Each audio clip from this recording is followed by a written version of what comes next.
అనే ఒక కమ్యూనిటీ ఉందని విద్యార్థులు కావచ్చు, నిరుద్యోగులు కావచ్చు ఖచ్చితంగా తెలిసే ప్రయత్నంకి కృషి చేస్తున్నటువంటి రాష్ట్ర రెడ్డి సంఘానికి మరియు నరేష్ కుమార్ రెడ్డి అన్న కావచ్చు, గౌరవ అధ్యక్షుల వారు కావచ్చు, మిగిలిన కార్యవర్గాల సభ్యులందరికీ పేరు పేరున శిరస్సు వంచి నమస్కారం తెలియజేస్తున్నాను. అలాగే ధన్యవాదాలు తెలియజేసుకుంటున్నాను.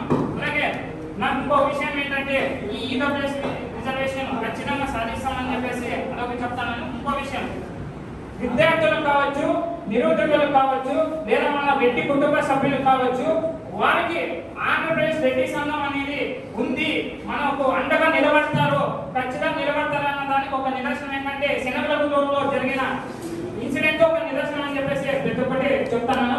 ఎందుకంటే అక్కడ ఉన్న శనగలగూడూరు అనే ఒక గ్రామంలో జరిగిన ఇన్సిడెంట్ లో ఆడవారు, మహిళలు కావచ్చు, పురుషులు కావచ్చు, మన రెడ్డి కుటుంబ సభ్యులు అందరూ ఏకతాటికి పైకి వచ్చి వారి యొక్క సమస్యని రాష్ట్ర వ్యాప్తంగా తెలియజేసేందుకు ముందుకు వచ్చి ప్రతి ఒక్క జిల్లా వాసులకు, ప్రతి ఒక్క మన రాష్ట్రంలో ఉన్న ప్రతి ఒక్క రెడ్డి కుటుంబ సభ్యుడికి వాళ్ళ ఒక నిదర్శనం అని చెప్పేసి ఈరోజు నేను చెప్తాను.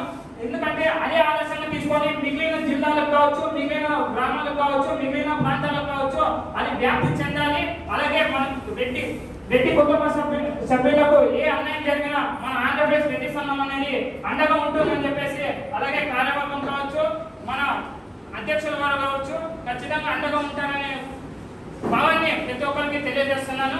నాది ఒక ఎగ్జాంపుల్ అండి. మా నాన్నగారికి ఒక ఆస్తి రాజకీయ తగాదాలు కాదు, ఇంకో తగాదాలు కాదు, ఒక అవతల వైపు కమ్యూనిటీ వాళ్ళు వచ్చి నాన్నగారిని దాడి చేస్తే నాకు అండగా నిలబడేది నరేష్ కుమార్ రెడ్డి కావచ్చు, ఆంధ్రప్రదేశ్ రెడ్డి సంఘం వారు కావచ్చు.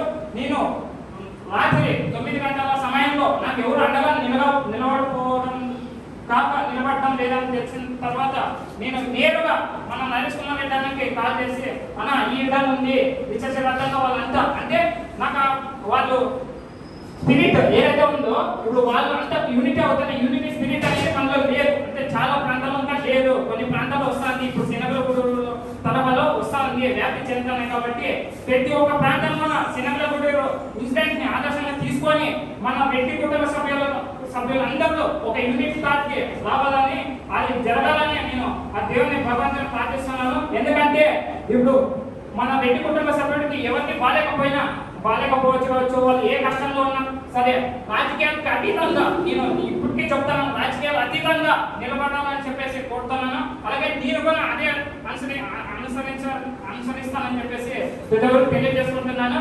నా పోరాటం, నా యొక్క బాధ్యతల్లో ఉన్న ఏకైక మార్గం నాకు విద్యార్థి విభాగం అనేది నాకు మేలుకొని బాధ్యతని నేను ప్రతి ఒక్కరు తెలియజేసుకుంటున్నాను. ఏ విద్యార్థి అయినా సరే అన్న మాకు ఈ ఈడబ్ల్యూఎస్ రిజర్వేషన్ నాకు అమలు కావడం లేదు అని విద్యా ప్రవేశాలు కావచ్చు, లేదంటే నిరుద్యోగుల పరీక్షల్లో కావచ్చు, రాబోయే కాలంలో దీన్ని పరిష్కరించే విధంగా కృషి చేస్తానని అందరితో సమన్వయం చేసుకొని ఖచ్చితంగా దీన్ని ముందు ప్రభుత్వం నుంచి డిమాండ్ మన యొక్క విద్యార్థి విభాగం నుండి కావచ్చు, లేదంటే నిరుద్యోగుల సమస్యలు కావచ్చు ఖచ్చితంగా ప్రభుత్వం దృష్టికి తీసుకెళ్లే విధంగా నా యొక్క పోరాటం ఉంటుందని చెప్పేసి ప్రతి ఒక్కరికి తెలియజేస్తూ ఈ అవకాశాన్ని నాకు ఇచ్చిన నరేష్ కుమార్ రెడ్డి అన్న గారికి మరియు గౌరవ అధ్యక్షుల వారికి అందరికీ పేరు పేరున కృతజ్ఞతలు తెలుపుకుంటూ సెలవు తీసుకుంటాను.